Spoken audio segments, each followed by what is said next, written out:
저, 멀리서 오셔서 감사합니다. 오늘 제가 이때까지 19번째 강의인데 이거 19번하고 이 연공이 15편이라서 짝이 안 맞아가지고 유튜브에 올릴 때 15강으로 하고 그래서 이제 오늘 강의 15강으로 하고 이 연공을 하게 됩니다. 이 연공을 하게 되고 그 다음에 앞으로는 제목을 전에는 공자의 시작에 쓰다가 했는데 바꾸어가지고 공자는 2500년 동안 왜곡당했다 이렇게 이제 해가지고 책도 다음에 이렇게 늘렸고 마음을 먹고 있습니다. 그래서 이런 주제로 하고 먼저 제가 요점은 조금 말씀을 드려야 될 것 같습니다. 지난번 제가 남원에 가서 굉장히 열정적으로 했는데 되게 이 강의 시간에 선생이 비속어나 욕설을 많이 하면 실망을 해버리는데 제가 좀 그런 짓을 한 것 같습니다. 그래서 이런 것 좀 이제 앞으로 안 하겠습니다. 좀 들어봐야 들리는 거 아니에요? 욕을 안 하겠습니다. 사실은 제가요 욕을 좀 잘 해보려고 애를 썼는데 잘 못했습니다.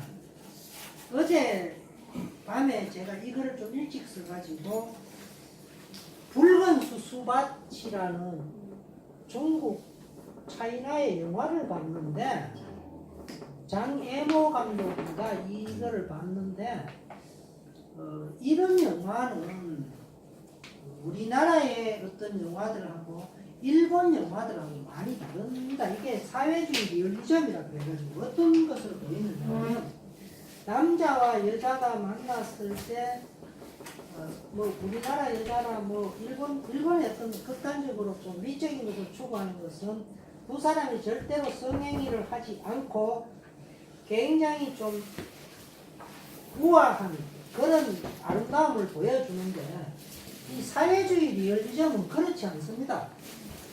바로 두 사람이 수수밭에 들어가서 남자도 마음이 끌리고 여자도 마음이 끌려가지고 그 수습대를 망가뜨려가지고 두 사람이 나오는 이런 식으로 완전히 달라져 버리는데 이거는 예를 들어서 천밀밀 같은 거를 하고 남녀 주인공이 그 첫날을 자고 난 후에 하는 말이 그 다음에 남자가 어떤 의미를 가진데 보면 바로 무슨 말을 하느냐 하면 야 그거는 어쩌다가 배가 고파서 우연히 하룻밤 잔 것이 불가니까 뭐 쓸데없는 소리 하지 마 이랬거든요. 두 사람이 처음으로 관계를 맺었는데 어쩌다 배고파서 밥 한 그릇 먹었는 거에 불과하다 이런 식으로 말했어요. 이러니까 이 사회주의 리얼리즘은 전혀 다른 차원으로 이 주인공과 인간의 관계를 설명하기 때문에 굉장히 사실적이고 그것은 또 그것대로 멋이 있는데 그리고 일본의 뭐 영화 러브레타는 러브레타대로 또 아름다움도 있고 그런데 제가 이 장애모 감독 같은 그런 능력이 없어가지고 괜히 욕설을 잘 못해가지고 욕만 먹는 것 같아서 이제 안 하는 방식으로 안 하고도 해보겠습니다. 그럼 앞으로 제가 수업 시간에 욕 안 하겠습니다. 욕하니까 괜히 나쁜 이미지만 자꾸 들어가고 이래서 좀 문제가 있어가지고 그리고 제가 지난번에 잘 못했던 것을 제가 다시 한번 여기서 먼저 반복을 해드리겠는데요. 요건 조금 짚고 넘어가야 될 것 같아가지고 우리나라의 혁명가를 조선의 혁명가를 소개하면서 정도전, 이태계, 이일공은 그때 말을 안 했습니다. 그리고 신제요, 판소리를 만든 신제요다 이렇게 말씀을 드렸는데 정도전은 불교를 6.25 시대로 만들었으니까 당연하지 않습니까? 그리고 정도전의 그 제도를 만든 방법은 차이나보다도 그 완벽하게 만들어져 있습니다. 그래서 사실은 지금 제도적 민주주의를 자꾸 서양에서 찾는데 제가 볼 때는 그건 좀 잘못이다. 이게 더 그렇지 않느냐. 그리고 우리나라의 민주주의를 왜 민주주의 꽃이 피었느냐는 이태계, 이율곡, 정도전에서부터 신제국까지 내려온 이 민주주의의 혁명이 꽃을 피운 것은 맞는데 대한민국의 헌법은 세계에서 제일 좋답니다. 실제로. 이게 언제 만들냐면 일제강점기고 광복되기 전후에 만들었다는데 이게 세계에서 제일 좋답니다. 이제. 그래서 이것이 있기 때문에 만드는 것이지 우리가 일본 때문에 만들었다. 일본 때문에 근대화했다. 식민지 근대화론을 자꾸 이야기하는데 이건 말이 안 되는 것이 먼저 이런 것에서부터 너희들하고 달랐다 이거죠. 그래서 사실 일본을 제가 제일 이해가 안 되는 것은 자기들은 뭐 일본의 천황이라고 부르는데 애도 뭐 못생기는 게 조그만한 게 웃기게 생기는 게 괜히 또 이런 말 안 하려고 했는데 시골에 가면 그 똥 푸는 바가지 있지 않습니까? 이 일본 천황 키가 꼭 이거 똥 푸는 똥막대기 정도 되는데 그런 애한테 꼼짝도 못하고 살아가는 니들한테 무슨 민주주의가 있고 근대화가 있냐 이거죠. 그래서 이 식민지 근대화론을 자꾸 주장하는 사람들 이상한 말을 자꾸 하는데 이런 말을 많이 하는 사람들은 친일파 뭐 일본 유학 갔다 온 사람 하고 미국에 갔다 온 친일파들 이렇게 이야기하는데요. 여기에 대해서 짚고 넘어가야 될 것은 우리 조선 대한제국의 전기 서울에 전기 만들어가 켠 것이 일본 도쿄 동경에 전기 켠 것보다 서울이 더 빨랐습니다. 그렇게 생각을 안 하실 것 같는데 서울이 더 빨랐습니다. 그리고 서울에 가로등이 쫙 켜지고 한 것도 가로등까지 다 켜지고 된 것까지 계산해가지고도 동경보다 빨랐습니다. 동경보다 빨랐고 그 다음에 전화, 전기가 있으니까 이제 전화가 만들 수 있었지 않습니까? 전화, 그 다음에 전차, 철도 이런 거 역시 마찬가지로 요거는 일본하고 거의 같은 시간대에 만들어집니다. 그래서 우리가 일본 때문에 전기 있었고 일본 때문에 전화 있었다 이거 아닙니다. 이게 요거를 다 해준 사람들이 전부 다 미국 뭐 독일 회사였는데 그때 이 철도 만드는 것은 나중에 돈이 없어가지고 미국 회사가 돈이 없어가지고 일본으로 넘어갔습니다. 완성은 노량진에서 인천까지를 일본이 했는데 실제로는 우리가 전기가 훨씬 더 빨랐듯이 이미 근대화를 하고 있었습니다. 그래서 1910년에 우리의 경제 수준이 얼마였느냐 하면 815달러에서 1인당 국민소득이 굉장히 높았습니다. 그래서 아시아에서 네 번째 높은 나라였고 그리고 이것이 언제 통계냐 하면요 1911년 한일 합방되고 난 후에 강제 합방되고 난 후에 통계로 잡았기 때문에 1910년 대한제국 때 이렇게 딱 나왔습니다. 그런데 원래 한국을 오래 그려놓고 보면 국도 1번이 목포에서 신의주까지 아닙니까? 요게 왜 국도 1번이냐? 요거 닦을 때는 옆 사람들 아주 묘하게 닦지 않습니까? 벌판 속으로만 계속 지나갔지.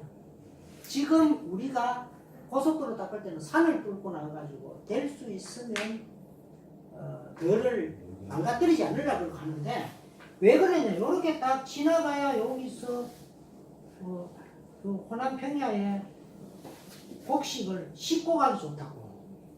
그렇게 딱 닦아. 얘들은 우리 거 빼앗아 가려고만 모든 걸 만들었지. 그리고 심지어 대한민국 사람은 공고에도 입학도 안 시켜줬지 않습니까? 기술 배우면 자기들한테 안 된다고. 그랬는데 이렇게까지 해가지고 한국인들을 착취했는데 자 여기서 한번 생각을 해보면 제가 기록을 이것 때문에 기록을 일부러 찾아왔는데요. 1953년 휴전이 딱 되고 난 후에 대한민국의 미국에서 딱 계산한 국민소득 1인당 국민소득이 67달러라 그랬는데요. 지금 815달러가 67달러 됐습니다.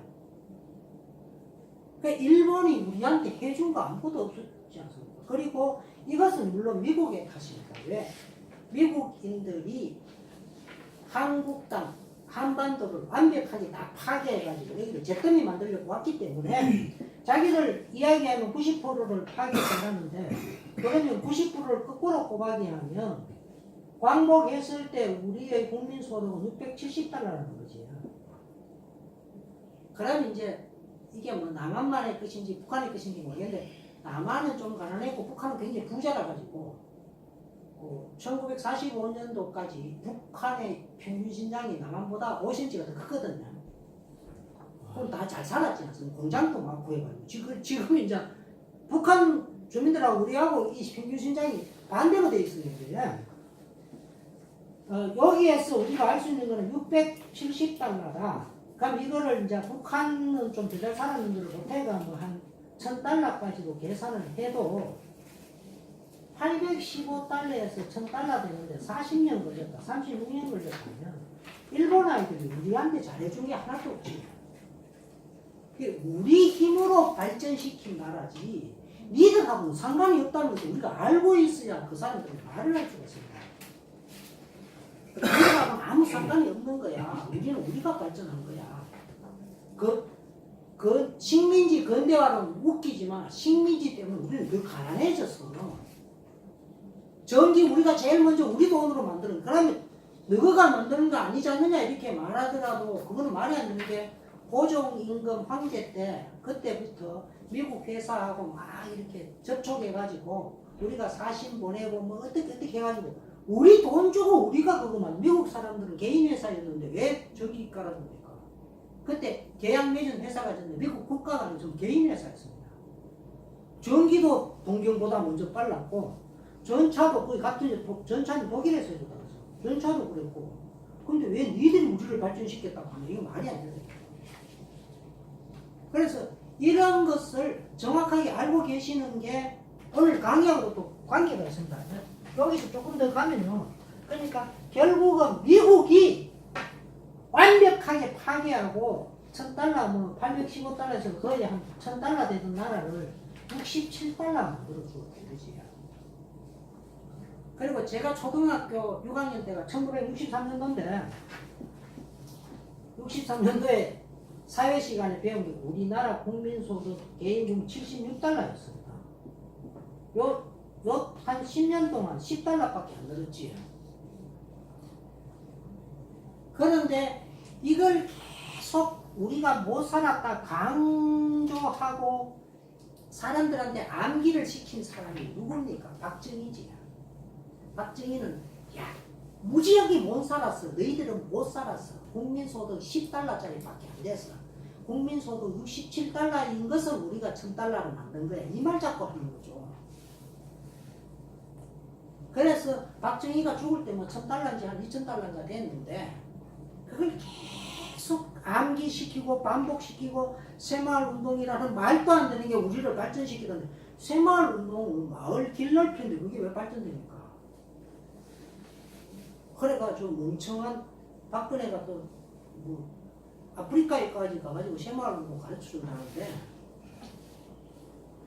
새마을운동은 자기 돈으로 시멘트하고 마을 사람은 월급 한 푼, 일당 한 푼 안 주고 일 시켜 먹고 그 시멘트 깔아놓는 거 아닙니까?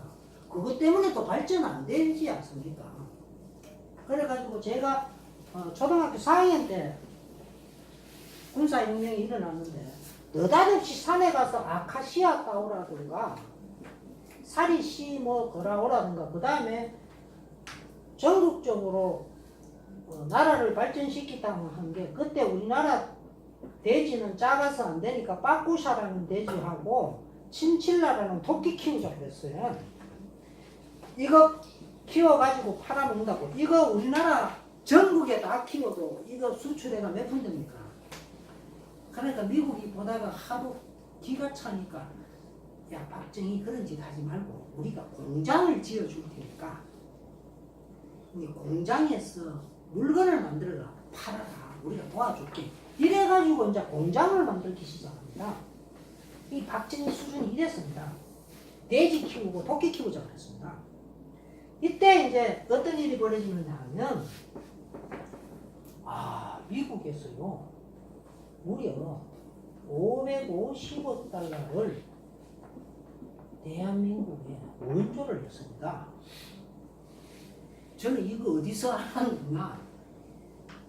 인도에서 경제학과 출신 아이들이 한국이 왜 발전했느냐 저끼리 주고받는 말에서 제가 이거 알았습니다. 한국이 발전한 것은 미국의 경제 원조였는데 이 550달러는 박정희 죽을 때까지 이 돈은 죽을 때 그러니까 아프리카의 60개국의 나라에 미국이 원조한 액수하고 똑같았다 이라는 겁니다. 그게 우리나라에만 60대를 해준 거죠. 왜? 갑자기 북한에 이제 김일성이가 그때 러시아 전쟁 끝나고 원조를 받아가 $1000짜리를 떼버리고 남한은 $100니까 이거 큰일 났다고 생각하는 거죠. 그래가 이 북한이 $1000 낸 것을 대동강의 기적이라고 하지 않습니까? 그래가 나중에 이제 한강의 기적, 요건 우리한테 안 가르쳐주고 한강의 기적을 이야기하는데 북한은 계속 발전을 못했던 이유가 요렇게 딱 되고 난 후에 러시아에 독자 노선을 걸어버렸습니다. 러시아를 이루어가는 부품 하나로 만들려고 그랬는데 김일성이가 그걸 거부하고 우리가 독자적으로 살아가겠다. 이때 나오는 게 주체사상이죠. 주체사상의 뿌리가 여기에 있습니다. 주체사상은 뭐 괴물 이런 게 아니라 러시아가 $1000를 만들고 주고 나니까 이제 북한도 좀 살만하니까 이제 러시아 니들 말 안 들어. 우리가 주체적으로 공장 만들고 주체적으로 경제 시설 만들겠어. 이게 주체사상입니다. 사상이 아니라 경제를 주체적으로 운용하겠다 이래 된 거죠. 그러니까 러시아에서 계속 원조도 잘 안 해주고 별로 발전을 못했는데 자 여기까지는 그렇고 그 다음에 여기에서 이제 남한에 박정희가 죽었을 때 박정희까지 무역액을 조사를 해보니까 $210억 적자를 봤습니다. 박정희는 그렇게 한국을 발전시켰다 그랬는데 따지고 보니까 수출 수입액을 다 무역 수입액을 $210억 적자였습니다. 마이너스 $210억였죠. 그럼 $550억 받아가 얘 어디 다 써먹었냐 이거죠. 전부 지들 삥땅만 쳤죠.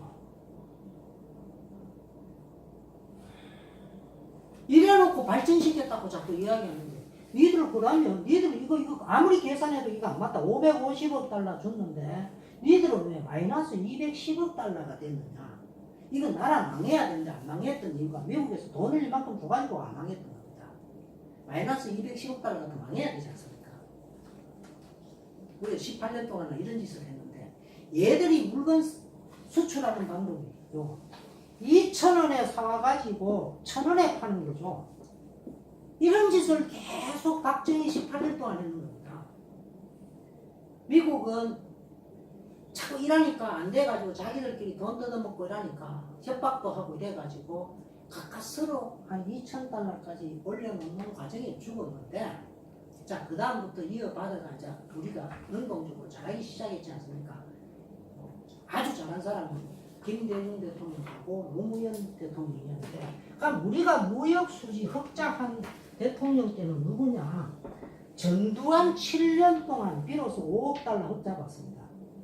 210억 적자 받은 나라를 이래가지고 엉망이 되어가지고 넘어가는 나라를 김대중 대통령이 처음으로 $850억 흑자했습니다. 흑자 지금 흑자입니다.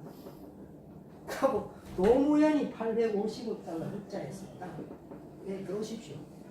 그러면 이게 얼마냐면 $1,700억 여기에 김대중 대통령이 빌린 $500억 이 돈으로 우리가 제대로 살았는데 흥청망청 선 놈이 그 이명박이 아닙니까?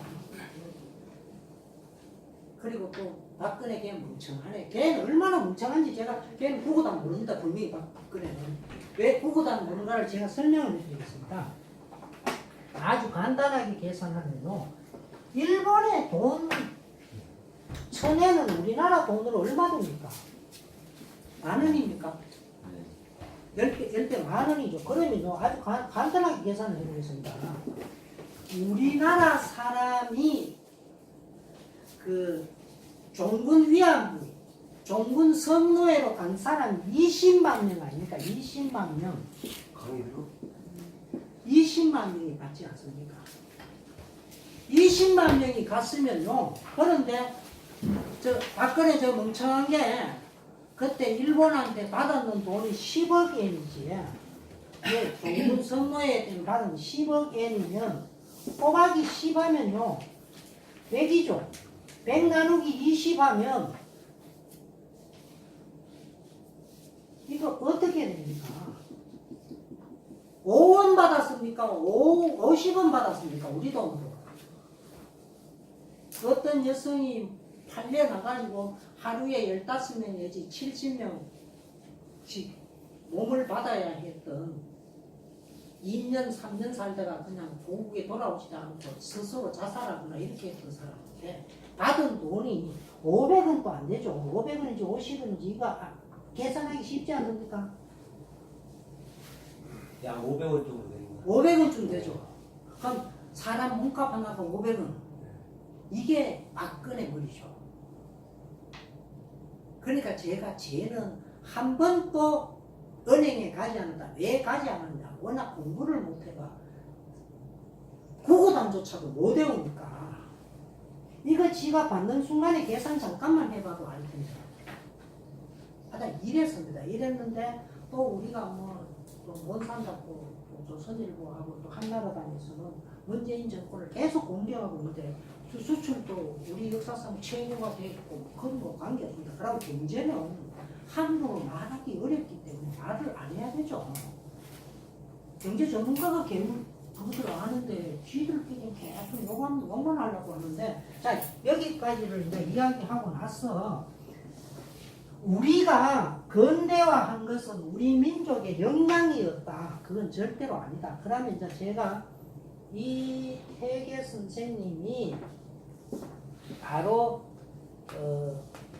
성리학이라는 게 들어와가지고 최초 편지를 쓰기 시작하는데 뭐 기대성, 남면 조식 이런 식으로 계속 편지를 쓰니까 이분의 편지가 전국적으로 손으로 일일이 뺏겨가지고 한국 전체 다 조선 전체 다 퍼져나갑니다. 수만 장씩. 그렇게 되면서 갑자기 철학의 나라가 됩니다.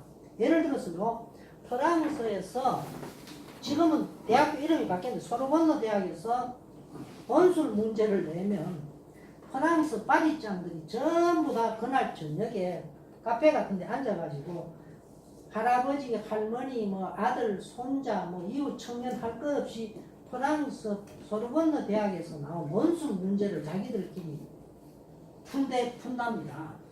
전부 모여가지고 야 원래 소르본노 대학 원수 문제가 시간이란 무엇인가 그러는데 너 시간이 뭐라고 생각하냐 이렇게 질문하는 거죠. 나는 이렇게 생각한다. 나는 이렇게 생각한다. 원래 프랑스 원수 문제가 예술이라는 것이 현실적으로 유용성이 있는지 입증하시오 그러는데 예술이 정말로 현실적으로 유용성이 있냐?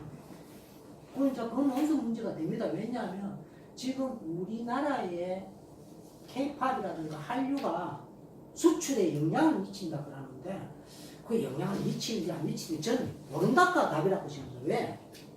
물건을 팔아가지고 수출액이 얼마 된다든가 방탄소년단의 그 아이돌이라는 이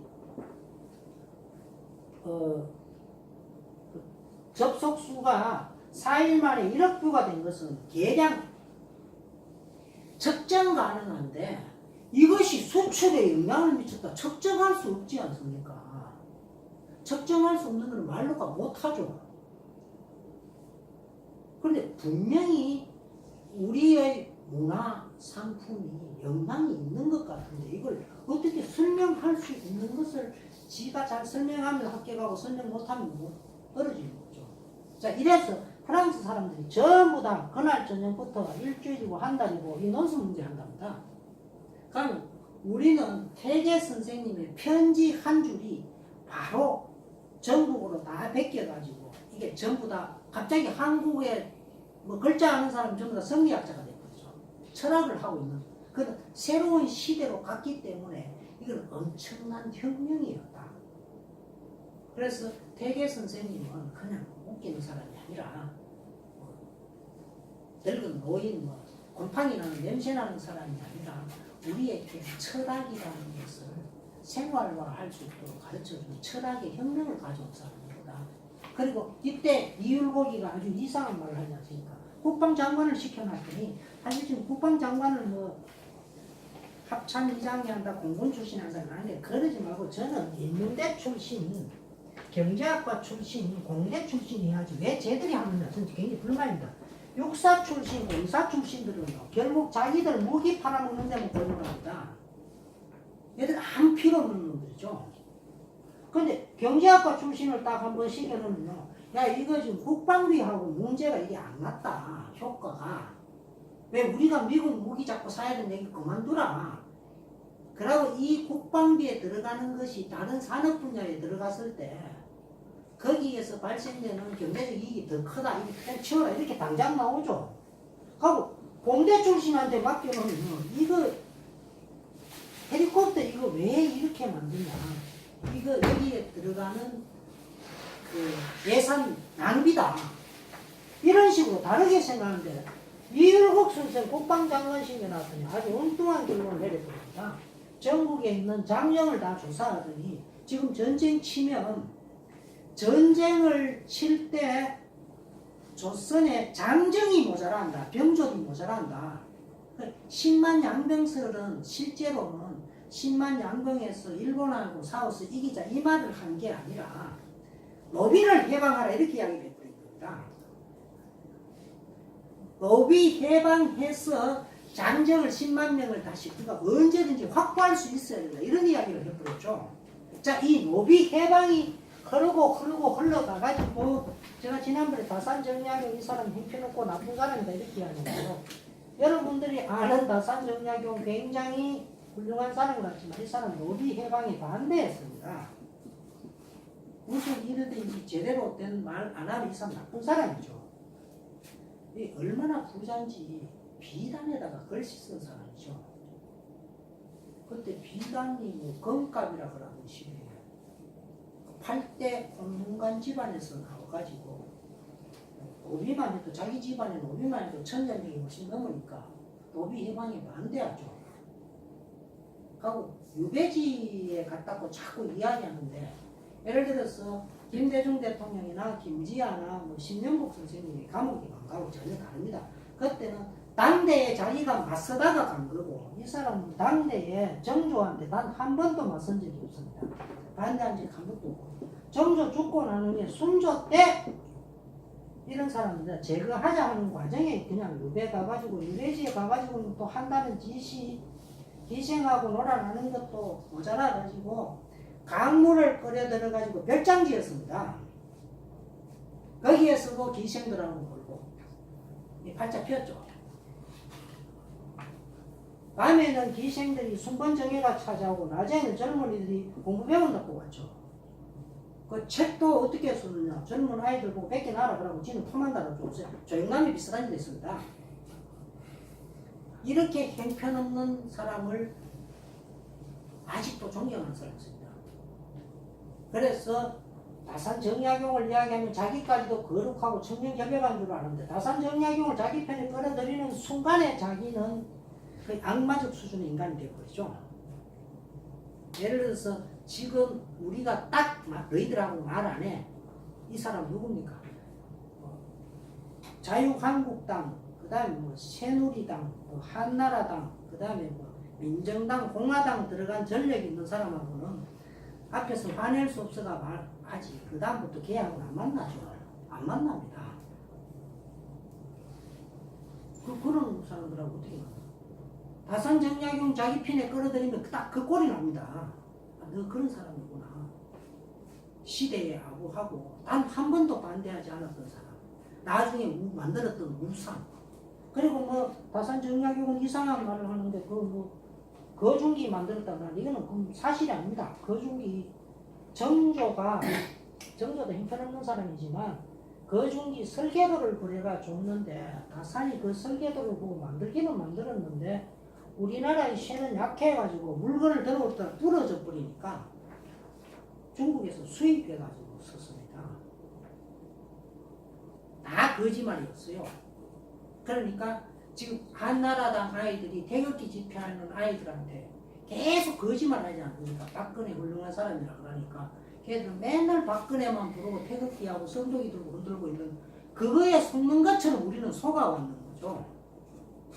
아니 오늘 강의는 이게 아니고 제가 말하고 싶은 건 신재호 선생님이기 때문에 이 이야기는 다 그만두겠습니다.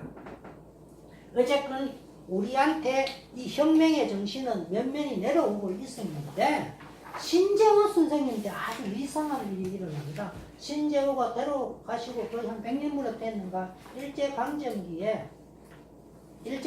말에 조선 일제강점기에 우리나라에 레코드라는 것이 처음으로 생기고 유성기라는 게 있었는데 이때 이 유성기가 우리나라에 몇 대 보급됐겠는가 잘 모르겠는데 10,000대 보급됐으면 참 많은 건데 그래가지고 뭐 어떤 뭐 나그네 소름인가 이게 최고로 많이 팔려가 10만 장이 팔렸습니다. 레코드.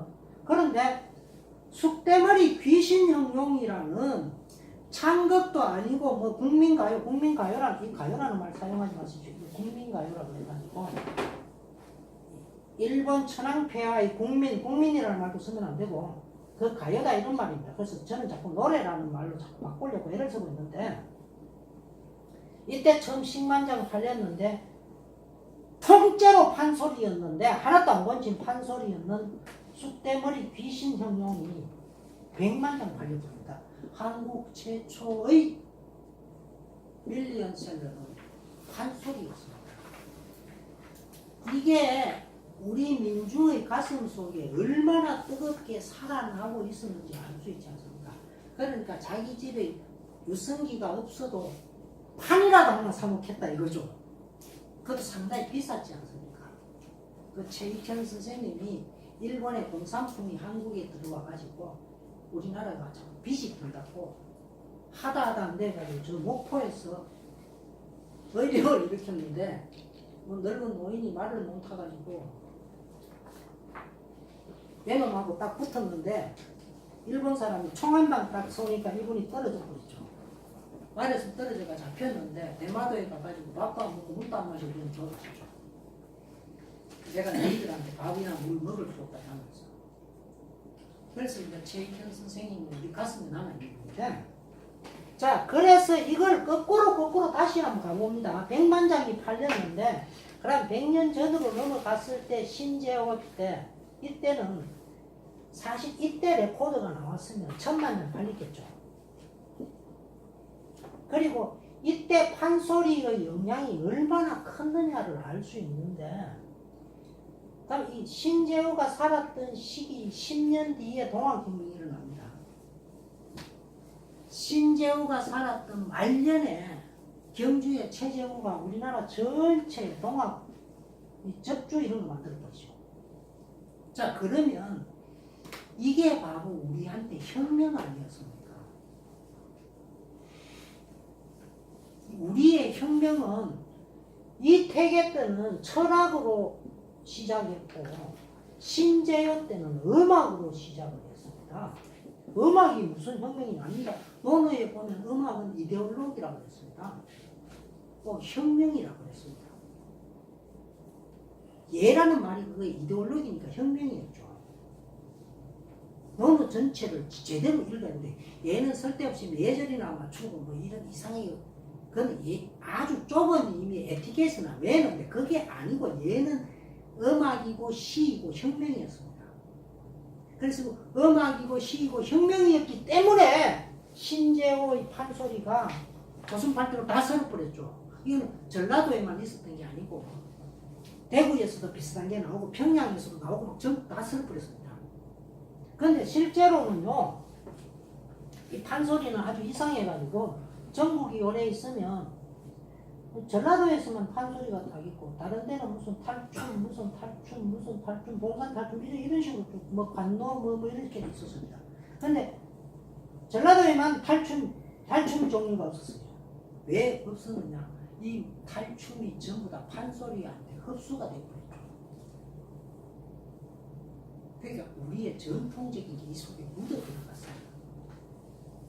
그리고 우리나라 그 가요사라 그러는데 노래사, 근대의 노래사 곳곳에 최고 스타는 전부 다 판소리 스타일의 노래를 부르던 사람이었습니다. 조용필 지금 최고 아닙니까? 가왕이라고 하는데 조용필이 바로 판소리 스타일 노래 부르죠. 이게 우리 몸속에 피처럼 계속 흐르고 있었는데 BTS 지금 세계를 휩쓸고 있지 않습니까? 오늘 BTS 아이돌이 깜짝 놀랐는데 거기에 노래 속에요 영어도 좀 섞여 있고 뭐 이러는데 지화자 좋다라는 말도 들어가고 얼수 좋다는 말도 들어가고 우리 그 판소리 같은 데 들어가던 그게 그냥 그대로 다 들어있습니다.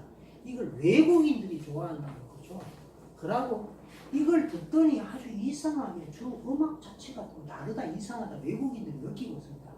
사실 K-팝은 한국의 음악이 아니다 이래가지고 비웃고 있었는데 서양 아이들이 이번 이 판을 보더니 아니다 저건 한국 음악이다 이러죠.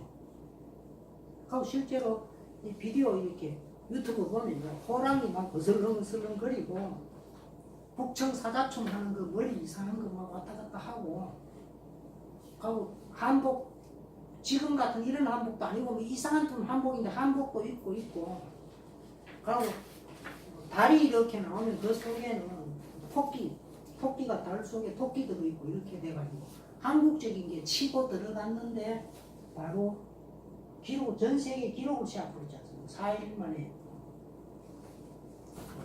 12시간, 24시간 내로 4천만 뷰를 올리고 4일 만에 1억 뷰를 통과해버리지 않습니까? 그래서 이게 여기에 국거리 장단이 들어있다고 해서 저는 뭐 국거리 장단 잘 모르는데 그러니까 이 음악이 계속 들어와가지고 여기까지 왔습니다. 이제 진짜 혁명할 때가 되었는데 미국 놈하고 붙어가 물고 늘어져 버려야 되는데 이번에 뭐 유엔사가 뭐 우리가 북한하고 만나는데 어떻게 되느냐 문재인이가 박력이 없는 게 문제인데 전 늘 그런 점에서 좀 불만스러운데요. 이승만이가 아주 나쁜 사람이기는 했지만 거제도에 방송 프로 습방해버렸지 않습니까? 미국말 안 듣고 마찬가지로 야 우리가 북한하고 가서 조사하는데 니들이 뭔데 뭐 둘이 가입하면서 가가지고 조사해버리는 거죠. 하고 지금 이제 저는 뭐 그냥 사고짝이 있으니까 그게 대한민국의 대학생 한 50만 명이나 10만 명 야 판문점 우리 올라가겠다 해서 평양에 가서 놀다 오겠다가 올라가면 누가 말립니까? 10만 명 그 대학생 뭐 부엌칼 하나 들고 있는데 걔를 소화 죽입니까? 지금 이제 우리가 혁명을 하는 데입니다. 이 혁명이 뜻밖의 음악에서 나왔다 그러니까 잘 이해를 못 하실 텐데 신채호의 판소리는 그대로 혁명이 있잖아요. 춘향전 이거는 남원이라는 곳, 남원부하고 남원시장이 한 20m 떨어졌는데 여기에서 남원부사를 세계에서 제일 나쁜 놈 데이트 신청했다가 안 되면 불러가지고 두들겨 패는 놈 제일 비겁한 데이트 신청했다가 안 되면 미안합니다 하고 돌았어야지 짱 떨고 따라가가지고 뒤통수 찍으면 안 되죠. 그런 놈으로 만들어 놓고 욕한 거 아닙니까? 그리고 춘향전은 분명히 계급 타파 정신을 담고 있었습니다. 그 당시에 숙종하고 장희빈의 이야기를 장희빈이 그 계급이 나갔습니다.